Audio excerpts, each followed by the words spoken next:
दोस्तों, ब्राह्मण जरूरी या मजबूरी? उत्तर प्रदेश की राजनीति में यह एक विकट प्रश्न खड़ा हो रहा है। क्या उत्तर प्रदेश में लड़ाई परशुराम बनाम राम की हो गई है? क्या राम को हराएंगे परशुराम? यह सवाल आकर के खड़ा हो रहा है उत्तर प्रदेश की राजनीति में।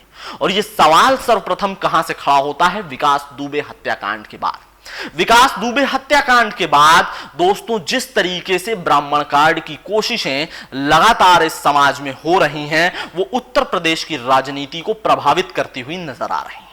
उत्तर प्रदेश की राजनीति में विपक्ष लगातार ये आरोप अब लगाता रहा है और अब लगा भी रहा है कि किस तरीके से ब्राह्मणों के साथ बर्बरता भी हो रही है, दुराचार भी हो रहा है और उनकी हत्या भी की जा रही है।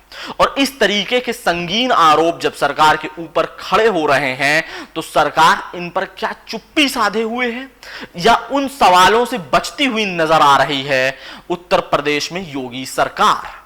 इन सभी सवालों के जवाब के साथ आज मैं आपको लेकर के चलूंगा। तो दोस्तों नमस्कार, मैं आपका अपना जयंत द्विवेदी। चैनल को लाइक, सब्सक्राइब और शेयर करना ना भूलिएगा। तो आगे हम बात करते हैं इसी गंभीर मुद्दे पर और समझते हैं कि उत्तर प्रदेश की राजनीति किस तरीके से करवट लेती हुई नजर आ रही है और क्या अब यह बिगुल बच गया है 2022 के चुनावों का कि विधानसभा में सभी पार्टियां अपनी तैयारियों में जुटती हुई नजर आ रही हैं। दोस्तों, तो इस गंभीर मुद्दे को इस तरीके से समझिए कि अगर हम बात करते हैं 2017 के चुनाव के, जिसके बाद योगी आदित्यनाथ जी को उत्तर प्रदेश का चीफ मिनिस्टर घोषित किया गया। योगी आदित्यनाथ जी की सरकार में अगर हम बात करते हैं तो 312 विधायक चुन करके आते हैं। उन 312 विधायकों में से 58 ब्राह्मण समाज से आते हैं और 58 ब्राह्मणों के बाद उत्तर प्रदेश के उप मुख्यमंत्री भी ब्राह्मणों का एक चेहरा है। अगर मैं बात कर रहा हूं दिनेश कुमार शर्मा जी की, तमाम और भी लोग मंत्रिमंडल में शामिल हैं, परंतु ये कहीं ना कहीं कोशिश यूपी में होती रही कि मंत्रिमंडल में अगर हम ब्राह्मणों को खुश नहीं कर पा रहे हैं तो ब्यूरोक्रेसी के मद्देनजर उसको खुश करने की कोशिश की जा सके। अगर शासन योगी सरकार में ब्राह्मण नहीं कर रहा है तो प्रशासनिक सेवाओं में ब्राह्मणों को आगे करते हुए नजर में लाया जाए और इन सभी चीजों को मैच करा लिया जाए, जिससे कि वो सरकार के पक्ष में एक छवि बनाती रहे। परंतु ये मामला बिगड़ गया। ये मामला बिगड़ता है विकास दुबे हत्याकांड के बाद और इसके बाद ब्राह्मणों की होने वाली छोटी मोटी हत्याएं भी सामने सुर्खियों का काम करती रहीं और जो भी सुर्खियां इसमें उत्पन्न होकर के सामने आती रहीं, वो सब कहीं ना कहीं सरकार के ऊपर प्रश्न चिन्ह खड़े कर रही थी। दोस्तों, अब इसमें खुल्लम खुल्ला कार्ड खेलती हुई नजर आती है समाजवादी पार्टी। समाजवादी पार्टी ने 108 फीट परशुराम जी की मूर्ति की बात लखनऊ में कर दी और सभी जिलों में भी परशुराम जी की मूर्ति की बात करते हुए नजर आए।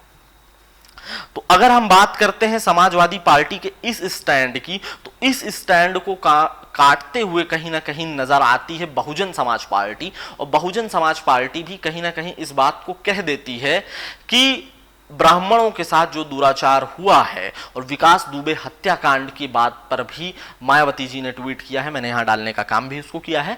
मायावती जी का ट्वीट ये कहता है कि इसकी उच्च स्तरीय जांच होनी चाहिए कि ये एनकाउंटर कितना जायज था। दोस्तों, समाजवादी पार्टी के राष्ट्रीय प्रवक्ता अभिषेक मिश्रा जी जब 108 फीट मूर्ति की बात करते हैं तो इस पर भी कहीं ना कहीं ब्राह्मणों को अब समाजवादी पार्टी से जोड़ने का कार्य होता हुआ नजर आ रहा है। कहीं ना कहीं समाजवादी पार्टी ये एक शोकेस करने में नजर आ रही है कि यदुवंशी तो हमेशा ब्राह्मण का सहयोगी रहा है, तो यदुवंशियों का और ब्राह्मणों का याराना तो पुराना है। सुदामा और कृष्ण तो हमेशा ही दोस्त रहे हैं। दोस्तों, तो सुदामा और कृष्ण की जोड़ी क्या अब की बार समाजवादी पार्टी की नैया पार लगा देगी? इसके बारे में सोचना होगा। अब अगली बात पर आता हूं कि इसमें क्या मास्टर स्ट्रोक माननीय पूर्व मुख्यमंत्री मायावती जी की पार्टी बहुजन समाज पार्टी क्या असर डालेगी? क्या 108 फीट कि बनने वाली परशुराम की मूर्ति को 150 फीट की परशुराम जी की मूर्ति से काउंटर अटैक किया जाएगा, या फिर दोस्तों इसमें एक नया पेंच लेकर के सामने आने वाली प्रियंका गांधी जी की पार्टी कांग्रेस पार्टी, और वो प्रियंका गांधी जी जो हैं उत्तर प्रदेश की मुख्य प्रभारी भी इस समय हैं, और वो जिस तरीके से उत्तर प्रदेश में एक ब्राह्मण चेहरा देने की बात कर रही हैं, और जतिन प्रसाद जी के ट्वीट्स लगातार आए हैं और जतिन प्रसाद जी को आगे किया गया है, और जतिन प्रसाद को भी एक ब्राह्मण चेहरा माना जाता है, और कांग्रेस में प्रमोद तिवारी जी भी एक ब्राह्मण चेहरे के रूप में सामने नजर आते हैं। तो जिस तरीके से ब्राह्मण चेहरे के रूप में कांग्रेस पार्टी कहीं ना कहीं ये दांव खेलती हुई नजर आ सकती है दोस्तों ये तो पार्टियां अपना अपना पक्ष रख रही हैं, परंतु ब्राह्मण समाज अपना पक्ष किस तरीके से रखेगा इसको समझना भी जरूरी है। लगभग 12% आबादी उत्तर प्रदेश में ब्राह्मणों की है, और ब्राह्मण क्या एकजुट हो पाएगा? अगर विशेषज्ञों की बात करते हैं तो अभय दुबे जी कई बार चैनलों पर बोलते हुए नजर आए कि ब्राह्मण एकजुटता की बात जो होती है वो धरातल पर नजर नहीं आती, ब्राह्मण एकजुट होकर के वोट नहीं करता। क्या इस बार ब्राह्मण एकजुट होकर के वोट करेगा?